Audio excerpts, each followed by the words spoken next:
Այս տարի նոյեմբերի 22-ին լրացավ Հայաստանի եւ Թուրքիայի միջև սահմանը որոշող Վուդրո Վիլսոնի իրավարար վճռի 100-ամյակը։ 2021 թվականի այս օրացույցը պարունակում է 12 քարտեզ, որոնք ցույց են տալիս Հայաստանի եւ Թուրքիայի միջև գոյություն ունեցող իրավական սահմանը, Վիլսոնյան սահմանը։ Այս օրագիրն էլ մեկտեղել է այդ վճռին վերաբերող կարևորագույն փաստաթղթերը։ Գնեք օրացույցն ու օրագիրը, իմացեք, որ հասույթի զգալի մասը հատկացվելու է զինվորի տանը, վիրավոր զինվորի ապաքինմանն ու առողջացմանը։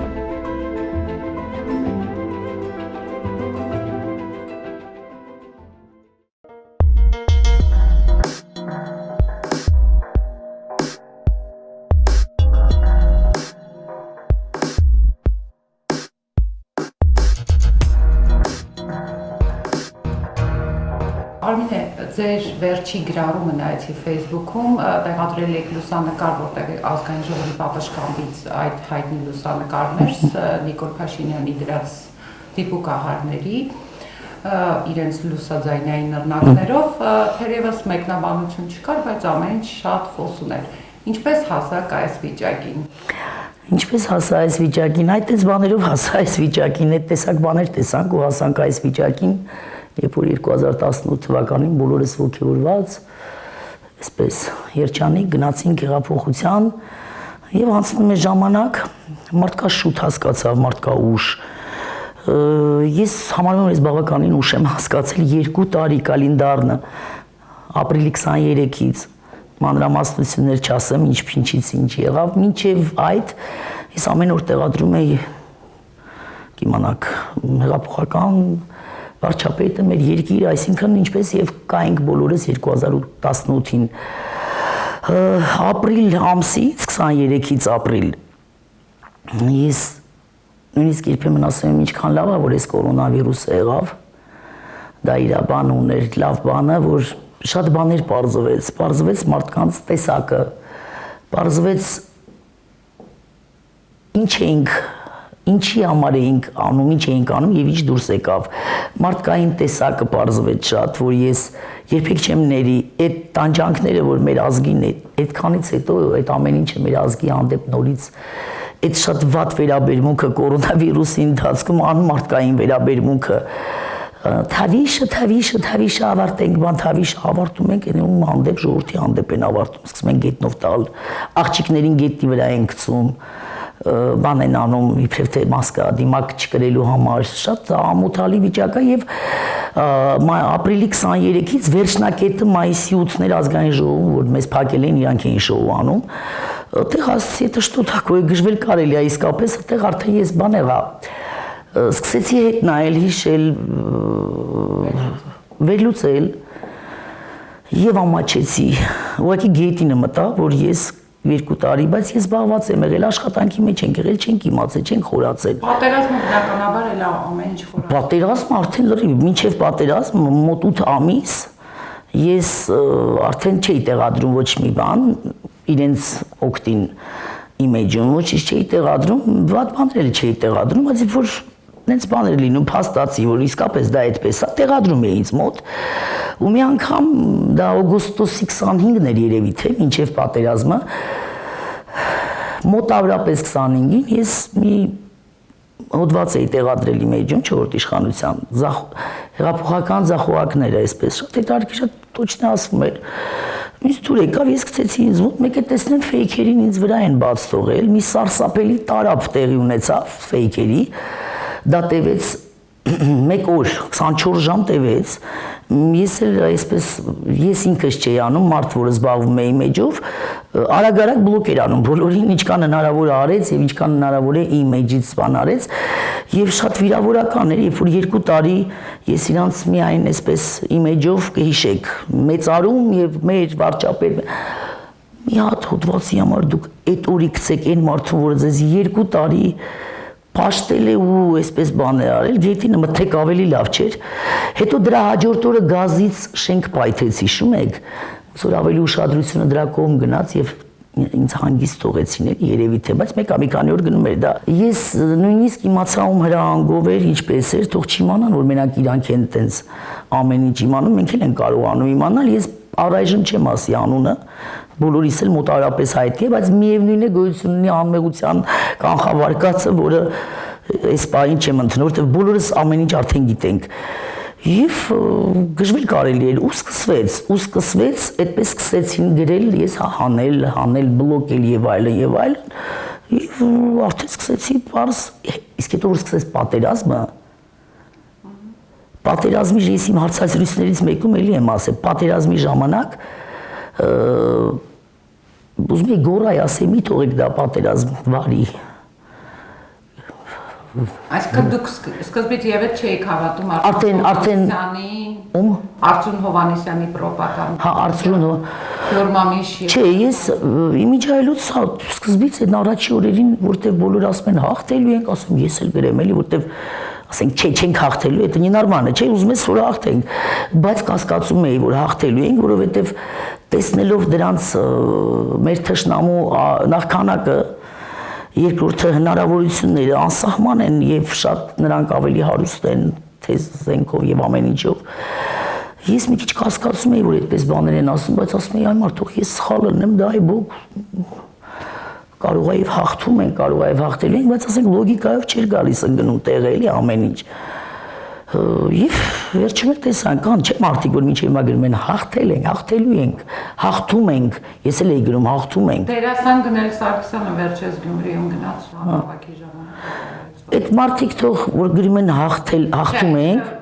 ոչ թե գրում էր, այլև ասում էր։ Ասում են, ես գրողներին ասեմ, հետո կանրադառնամ, այն մարդիկ, ովքեր գրում են հաղթում ենք, թող հիմա էլ գրեն հաղթել ենք։ Ու այդպես ապրեն, վիրտուալ են ապրում այդ մարդիկ, այսինքն ասում են դուք հաղթել եք, ասում են այո մենք հաղթել ենք, կապ չունի որ հողերը տվել են, կապ չունի որ այդքան զոհ ա եղել, այդքան մենք հաղթել ենք, տենց ա դուրս գալիս, լավ դուք աննորմալ եք, ում եք գժի տեղ դնում։ Իսկ իմ գոլեգաներին վերջերս հարցազրույցում ասել եմ, մի անգամ էլ եմ ասում, երեք շատ հետաքրքիր լավ մի հատ ստատուս էր գրված, տեղադրեցի իմեջում, ասում արվեստի մարդը արվեստագետ է, երբ որ սկսում է ծառայել իշխանությանը, նա վերջանում է որպես արվեստագետ, չի կարելի մի քիչ չափ ու սահման գոյություն ունի, ամեն ինչը ունի, երկիրը այս վիճակում ա դուք ընկած ինչ որ բաներ եք անում, ամոթ չեք անում, լավ, այս ամեն ինչը անցնելու է գնա։ Արմեն ջան, դուք մենակ չեք, Լալա Մնացականյանը, որին հիշում եք, հրապարակում կանգնած էր։ Իհարկե շատ ակտիվ։ Գրել էր մոտ 1 ամիս առաջ, որ ամենադժվար ու անհեռանալի վիճակներում անգամ միշտ ուժ եմ գտել իմ մեջ ելք փնտրելու, սա իմ կյանքում առաջի դեպքն է, որ այնքան հուսահատված, հիասթափված ու կոտրված եմ, որ բավարար չեմ գտնում արտահայտելու այն մեծ ցավը, որ երկար ժամանակ տանջում, հետապնդում ու ոչ մի կերպ բաց չի թողնում ինձ։ Դուք խոսել եք ձեր գոլեգա դերասանների հետ, երգչուհիների հետ, երգիչ-երգչուհիների հետ, որոնք նույնպես պաշտպանում են, մասնավորապես Սոնա Շարգերյանն եք հիշում։ Ընդհանրապես, դուք մենակ եք ձեր այս հիասթափության մեջ, թե։ Չեմ կարծում շատ շատերն են հիասթափված։ Ես պատկերացնում եմ Լալա Մնացականյանի վիճակը։ Հələ ես հարտակում չեմ եղել, կոչեր չեմ արել, ես պարզապես այն օրվանից ավելի շատ երևաց իմ կողմ լինել հեղափոխության, երբ եղբորս թեման եղավ եւ ես լայվ ունեցա եւ սկսեցի խոսել պաշտպանել եղբորս։ Ընդամենը դրա այդ պատճառով եղավ, թե չէ էլի կարելի էր չխոսել,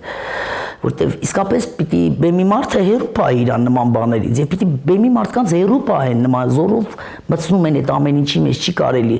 բայց երբ որ մտցնում են պիտի մտնենք ինչ անենք, ուրիշ տարբերակ չկա, նույն եղբորս համար որ ստորագրահավաքի հետ կապված էլի այդ ֆեյքերը մինչեւ մա անեցք ու հայոյանք են գրում էս ինչ ոնց կարելի է մինչև հեղափոխությունը մենք ժողովուրդը ազգը բոլորս միասին էինք եւ ասենք թե դեմ էինք իշխանավորներին եւ այլն, չէ։ 18-ից հետո 100 մասի է բաժանվել ազգը։ Չեմ ասում միայն սև սպիտակ, ոչ դեղին կանաչ կապույտ, այսպես մեկը պաշտպանում է նրանց, մյուսը նրանց չի պաշտպանում, նրանց է պաշտպանում, բայց այն մյուսը նրանց որ պաշտպանում, նրանց չի պաշտպանում։ Ու այսպես գժվել կարելի, այսինքն ոտքը ինչ դրվել է 18 թվականից մեր կյանք, ինչ դրվել է իր ոտքը, մեր կյանքը բանի է պարակտվել է եւ ընդհանրապես բան ենք ցնցումների մեջ է երկիրը, ժողովուրդը ցնցումների մեջ ենք։ Մենք ոչ աշխատում ենք նորմալ, ոչ ապրում ենք նորմալ, ինչի են բոլորին քաղաքականության մեջ մցրել զորով։ Ու եթե հանկարծ միևնույն է մեջն ես, եթե հանկարծ դու համարձակվես չպաշտել իրենց, ուրեմն դու իզգո ես դառնում եւ իրենց ֆեյքերի ֆաբրիկան բաց են թողնում քո վրա ու քեզ ոչնչացնում են։ Ժողովրդավարությունը մարդիկ կարող են տենց բաներ գրել, հա, տենց է դուրս գալիս իրենց բաները բայց մյուսների բանով պետք է պաշտպանի իրավունքները, այսինքն ժողովրդավարություն է։ Դու կարող ես ինձ ինչ ասես, բայց ես պետք է տանջվեմ, իզգոյի դառնամ, որտեղ ժողովրդավարությունը իմ իրավունքները ով է պաշտպանում։ Ժողովրդավարության բանն եմ ուզում հասկանալ։ Հիմա այնպիսի իրավիճակ է, որ շատերը խոսում են քաղաքացիական բախումների, պատերազմի մասին։ Դրան դեռ կանդրադառնանք, այդուհանդերձ ձեր պարագայում նաև այդ երկպարակությունը փորձում էին մտցնել ընտանիք, որովհետև ձեր եղբայրը սկզբից եւ այդ չէր պաշտպանում, չէ՞։ Այո, իմ եղբայրը տղամարդ է, երևի ավելի իմաստուն է, չնայած ինձանից 1 տարի փոքր է, բայց մարդը իմաստուն դուրս եկավ ու ինձ անդադ ասում էր, այն առաջի օրերին ոնց որ ուզում էր ոգևորվել, մեզ հետ եկավ հրապարակ բան, հետո շատ շուտ ինքը շատ ավելի շուտ խելքի եկավ, պարզապես զորով մտցրեցին այդ ամեն ինչի մեջ, այդ պարակտումը, նախ ընտանիքում պարակտում բոլոր այն ընտանիքներին եմ դիմում, ովքեր պարակտվել են, պարզապես ամոթ է ու խնդալու է, ոնց կարելի է պարակտվել ընտանիքով, ինչ որ մեկի համար, որ վաղը միս օրը պետք է ասեք ինչ ամոթ է, ոնց որ ես եմ ասում արդեն 8 ամիս եւ 10 ամիս։ Ուշքի եկեք ժողովուրդ չկա, մենք էլ չենք պարակտվել, գուցե ռազմագլասիաներ ա եղել իմ եւ եղբորս մեջ, բայց դա պարակտում չի կարող լինել, մենք այնքան ամուր ենք Փարքաստու, որ կտամ բոլորներ այդպես լինեն։ Դուք երկար տարիներ ապրել եք ԱՄՆ-ում եւ պաշտպանողների մի հիմնական մասն էլ արտերկրից են եւ անգամ 17 ընդդիմադիրներ, մասնավորապես Նաիրա Զոհրաբյանը, այսպես դիմում են Գլենդելի, ինչպես ինքն է ձևակերպում ծյոծերին կամ Դոնի Ռոստովի, ասելով, որ մի հերվից մի պարտադրեք մեզ սեր, թավիշ եւ այլն, եւ եթե այդքան սիրում եք, ապա եկեք Հայաստան, դուք ինչ կասեք։ Նախ երկար տարիներ չեմ ապրել ԱՄՆ-ում, գնացել եկել եմ անընդհատ, ապրել եմ մի առժամանակ, ամիսներ, հետո նորից գնացել եկել, շատ եմ գնացել եկել եւ Եվրոպայում էլ եմ ապրել, Ֆրանսիայում, Մոսկվայում էլ եմ ապրել, աշխատել եմ 20 տարիների ընթացքում, չլինել Հայաստանում, քիչ լինել ամենայն դեպս, որովհետեւ անելիք չունեի, փակված էի, ինչպես գիտենք, իսկ ինչ վերաբերում է, այո, նախկինների օրոք փակված եմ եղել 20 տարի, ուղղակի անընդհատ դրա մասին ասում եմ, բայց չլինի որ անընդհատ դրա մասին եմ խոսում, եւ անելիք չունեի այստեղ, բնականաբար արդեն փորձում էի գնալ մի քիչ փող թարմանայի, մոռանայի, փորձել մի քիչ մնայի ու վերադառնայի, որտեղ ես չեմ կարողանում ոչ միտեղ ապրել, չեմ էլ կարողանալու։ Ուղղակի գնալ գալ ոնց որ ռեստարտ լինել, ֆորմատ հետո ռեստարտ լինել, ասենց ասեմ։ Իսկ ինչ վերաբերում է Սփյուռքին, Սփյուռքը մեր մեջքն է։ Սփյուռքը մենք մի հատ sense փոքրիկ ձայն ենք անում, իրանք այնպես են հավաքվում, թեկեր են անում, տեսակ ինչ գումարներ են ուղարկում, շնորհակալ ենք Սփյուռքին, բայց որ տեղ չի հասնում, դա էլ մի բան չի, բայց Սփյուռքը իսկապես իրանք մեղավոր չեն, որ շատ բանից հետ են մնացել ինֆորմացիայից, որովհետև ինչ է նայում Սփյուռքը, նայում է պետական ալիքները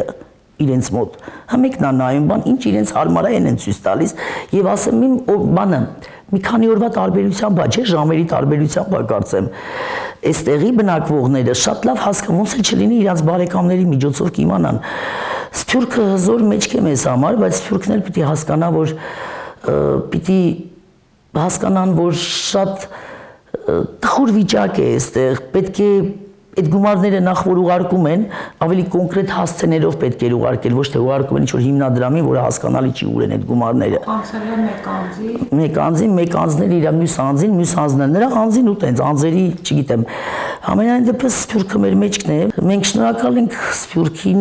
մեզ աջակցելու համար, բայց երբ որ երկիրը այս վիճակում է, կարծում եմ Սփյուռքն էլ մենք ենք, նույն մարդիկ ենք։ Մեր հարազատներն են այնտեղ, մեր հայերն են, մեր ազգն է այնտեղ։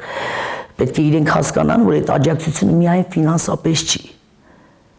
Պետք է ուրիշպես էլ ուրիշ կերպ աջակցեն, այսինքն պետք է հասկանան ինչ է այստեղ կատարվում։ Մենք էլ ենք գոռացել, ուշաթափվել, խելագարվել հեղափոխության համար, խաբվել ենք։ Նա չի խաբվել ենք։ Իսկ Նաիրա Զոհրաբյանի համար հարցրեցիք Մարդը ես արդեն տեսնում եմ, այս 2-3 տարվա մեջ ինչ վիրավորանքներ, ինչ արեցին խեղճ կնոջ գլուխը։ Գիտեք, բոլորովին կապ չունի, որ մեկս ինչ քաղաքական հայացքներ ունեն, ես ընդհանրապես քաղաքական հայացքներ չունեմ։ Ես քաղաքական գործիչ չեմ, հերոյ եմ, ուղղակի ինձ կանչում են sense հաղորդումների։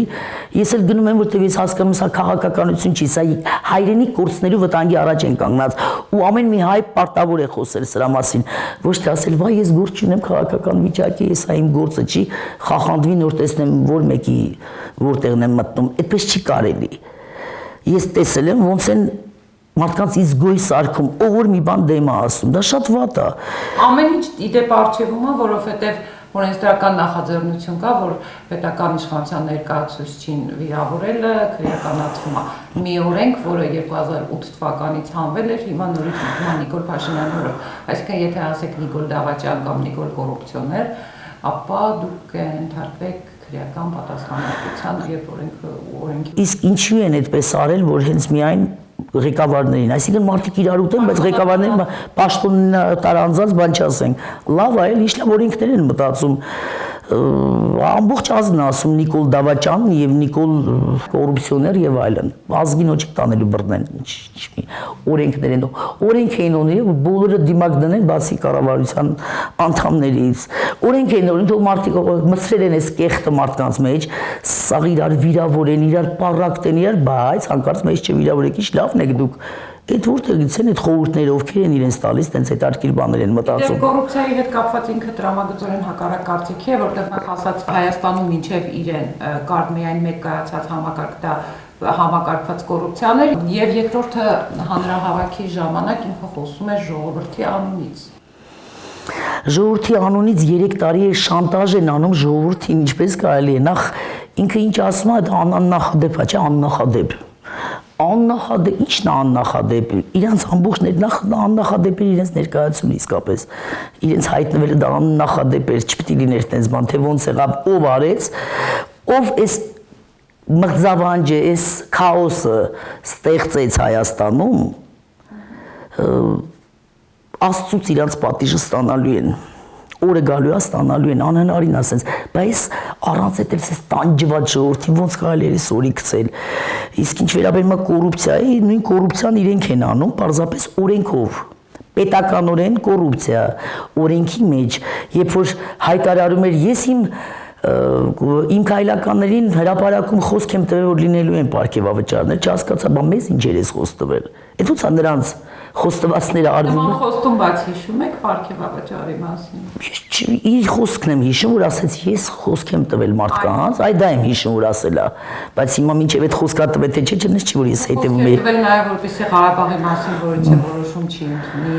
առանց ժողովրդի հետ։ Ու այդ սա տեղադրում ենք մեր էջերին, բոլորը տեսնում են, ասենք 3 տարի ամեն օր սուտ է ասվել, սուտ, բառից բունի մենք ասենք երեխաներ ենք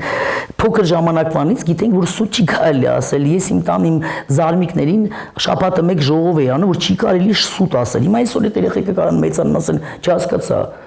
ոնց թե չի կարելի սուտ ասել, բայց չես տեսնում, մարդիկ ովքեր սուտ են ասում, նրանք առաջ են գնում, նրանք հարստանում են, նրանք դառնում են դեմքեր,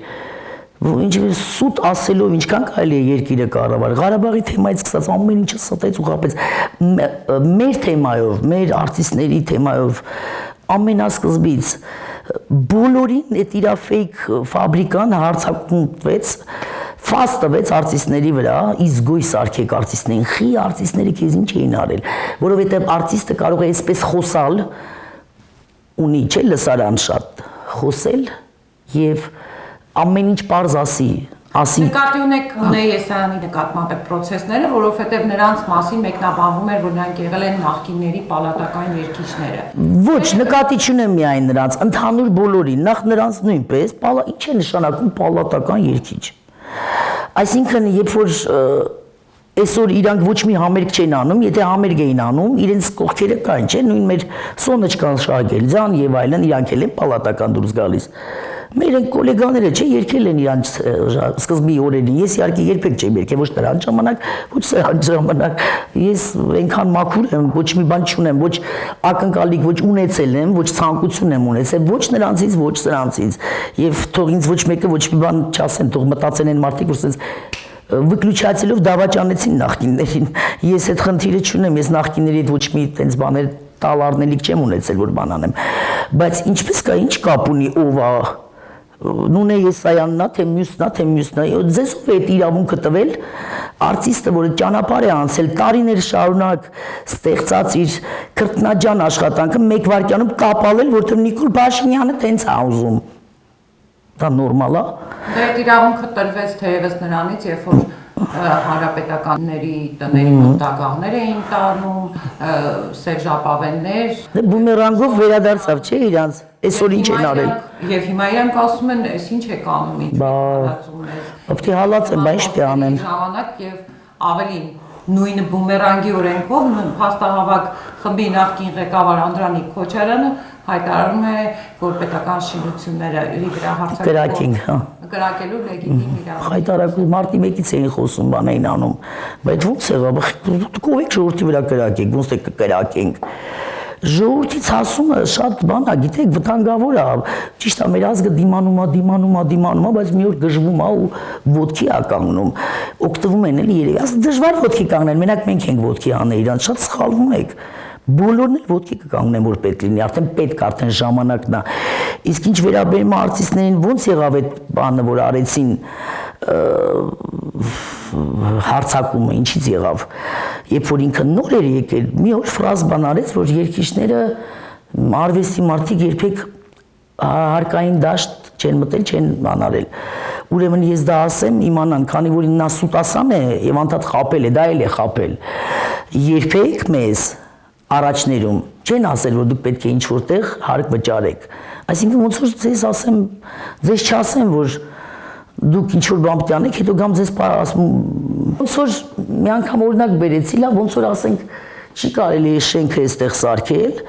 սարքել են մարդիկ, այն ժամանակ կարելի էր, բայց հիմա չի կարելի, պետք է շենքը քանդեն, այն ժամանակ կարելի էր, ինչ եք ասում դուք հիմա, առաջ չի եղել, որ արվեստի մարդը հարկային դաշտ մտնի, չնայած մեծ համերգների դեպքում բոլորն են մտել են, ասենք Համալիրում համերգի բոլորը իրենց հարկային դաշտ են մտել, այդ ամեն ինչը եղել է, բայց սովորական անհատները որտեղ չի եղել նման բան, որովհետև ես ինքս տարիներ շարունակ ունեցել եմ մենահամերգներ ոչ միայն ստադիոններում եւ համերգասրահներում, ես ունեցել եմ մենահամերգներ զորամասերում, մանկատներում, ծերանոցներում, մի քանի ամեն զորամաս մի քանի անգամ եւ դա եղել են բարեգործական համերգներ, մեր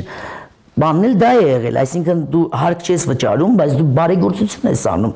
մեր հարկ վճարելը բարեգործությամբ է եղել, ես են պատերազմի տարիներին 90-ականներին զորամասներ, պատկերացրեք ինչ վիճակ էր այդ զինվորների հետ հավասար պայմաններում, այդ շատ ծանր պայմաններում երկել եմ, իրենց հետ հաց են կերել, իրենց հետ հիշեն բոլորն են մեր զինվորները, տարիներ շարունակ այդ է եղել, ես փող չեմ վերցրել, չէ՞ դրա համար, դա էլ իմ հարկային դաշտն է եղել, ձևը տենց է եղել, թող ասեն դու դա էլ ես անելու, հարկային էլ պիտի մտնես, բոլորն էլ կմտներ, իսկ ինքը խաբեց, սուտ ասեց, գիտեք արտիստները չեն վճարում հարկային, Զրայսի, ոսը չեն վճարում, որտեղ ա եղել, որ չեն վճարել, այդտեղ խաբեց ժողովրդի մեջ կա, չէ՞ այդ բանը, այդ միած սենց, չեն վճարում, դղյակներ, հարուստներ ասես, խառնեցին ցախ ժողովուրդ, չի կարելի արտիստին խառնել դրանց հետ, արտիստները ամենայն դեպս իրենց հալալ քրտինքով են փող վաստակել եւ վաստակում, եւ վերջի 3 տարին ընդհանրապես չեն վաստակում ու սա ուրախանում են, ասում են, ինչ լավ է, առանց փողա մնացի, առանց գործա մնացի, դուք աննորմալ եք, ժողովուրդ ուշքի եկեք, այս ոնց կարելի է նախանձը մտցնել մարդկանց մեջ ու իրենք էլ դրանից ոգևորվում ուրախանում են, չէ՞ որ երկիչը ալի գարխ չի, մեկին խափելով բան չի արել, փողեր չի փոկել, թեկուզ մեկը վարձով է ապրում, մյուսը դղյակ ունի գուցե եւ մի անգամ էլ եմ ասել, կարող Լենինը զարթնելա որոշել է հարուստ չպետք լինի, մենակ իրանք պետք լինեն հարուստ, իրանք իրենց իմ քայլականներով ամենեն ծանր պերիոդը, որ կորոնավիրուսի ժամանակ, ոչ մեկը չէինք աշխատում, բան, Գիվրաները դուրս են եկել, ասում են մեր փողերը քիչ է, բարձրացրեք ազգային ժողովում։ Էս ով եք դուք, լավ, ամոթ, նամուս, թասիբի մասին չեմ խոսում ընդհանրապես, չունեք, լավ հասկացանք, ինչքան կարելի էր կորոնավիրուսի ծանր օրերին, ինչքան վատ բաներ, օրենքներ ընդունվեցին, արեցին, ո՞ր մեկը հիշենք, մեկը հիշենք։ Խնդրեց վերջին հանրահավաքի ժամանակ ասեց ներեք մեր ժողովուրդ, անգամ արտասվեց եւ դրանից հետո ընդդեմ փորեց։ Այն բան կար, չէ, սովետի ժամանակ, извини, друг, ռուսը, որ մեքենայի տակ բաներ, մարդ էր գցում, Վիլիս մեքենաներ կան, չէ, դրանց վրա էր, մեքենայի տակ մարդ էր գցում, դուրս ասում, извини, друг, հիմա Իրանն է,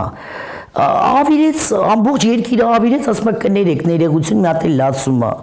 Մի հատ էլ ասում է կեցեն մեր զոհերը ու դմփու, խելագարվել կալը։ Լավ, այդ ովքեր որ լավ ինքը արդեն գիտենք ով է, բայց դուք ո՞նց եք ծափ տալիս դրա վրա։ Ասում է կեցեն մեր զոհերը։ Կեցե Ղարաբաղը, երբ որ մի քանի երկու ամիս առաջ ասում է Շուշին դժգույններ, Շուշին մերը, չի, այսօր ասում է կեցե Ղարաբաղը, կեցե Արցախը, գժվել կարելի է։ Սուտ է ասում, չէ, անընդհատ սուտ է ասում այդ մարդը։ Սուտը ստի վրա, սուտը ստի վրա։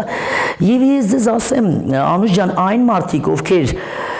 այսօր այսքանից հետո դեռ սատարում են նրանց,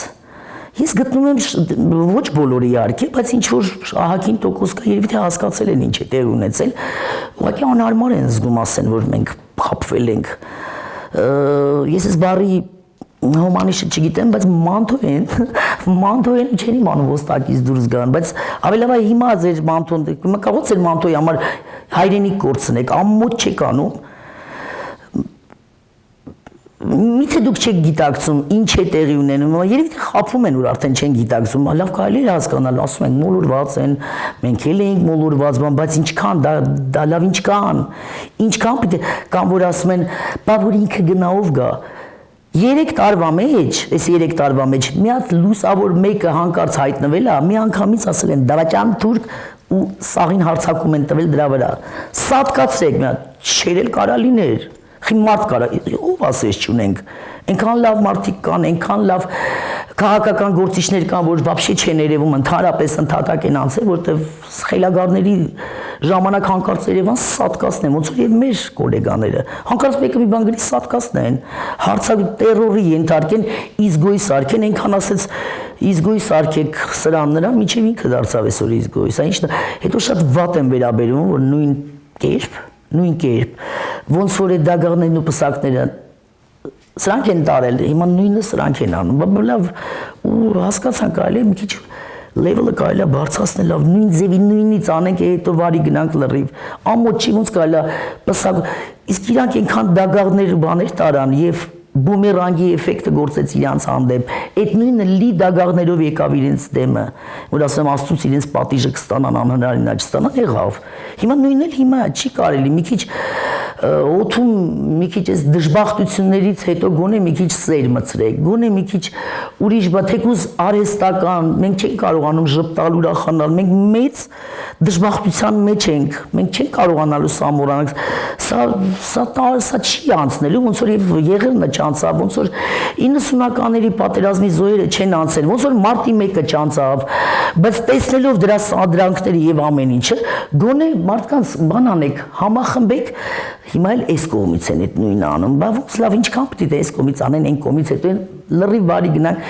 իսկ կողքից թշնամին ուրախանում է եւ հաճույք հաստանում, ոնց է հրճվում թշնամին, այսօրվա Ալիևի ասածները սարսափելի է, տեսեք ինչ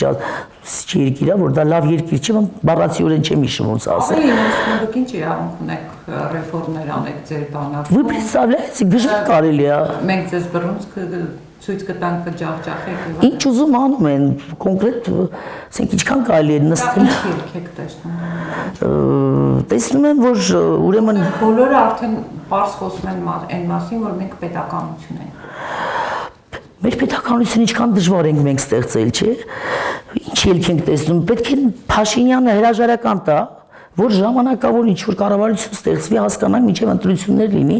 որովհետև իր ամեն մի օրը մնալու դժբախտություն է բերում մեր երկրին։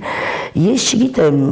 դա հատուկ էր, թե պատահականությամբ եղավ, ամենայն դեպս, եթե պատահական է եղել, ոչ հատուկ այս ամեն ինչը որ եղավ,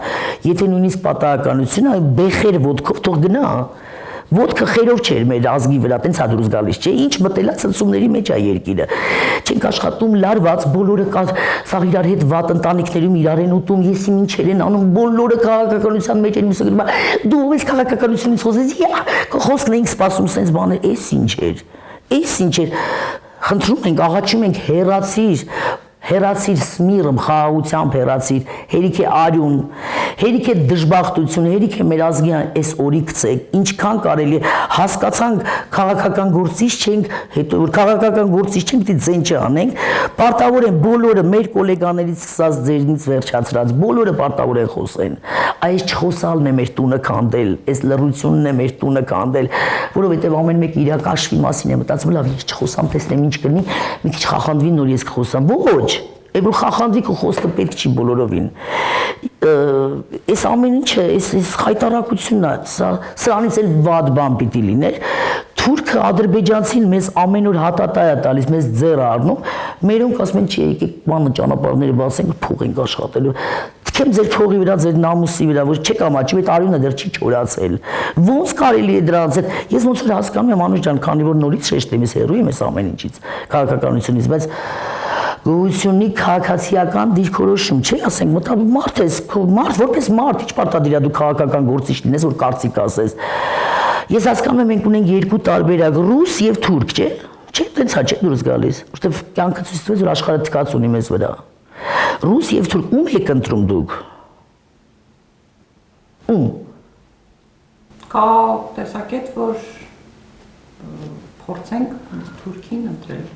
գուցե ուղիղ բանակցենք։ Թուրքը կոնկրետ ամեն օր ասում է թքեմ ձեր երեսին, մենք ձեզ մորթելու ենք։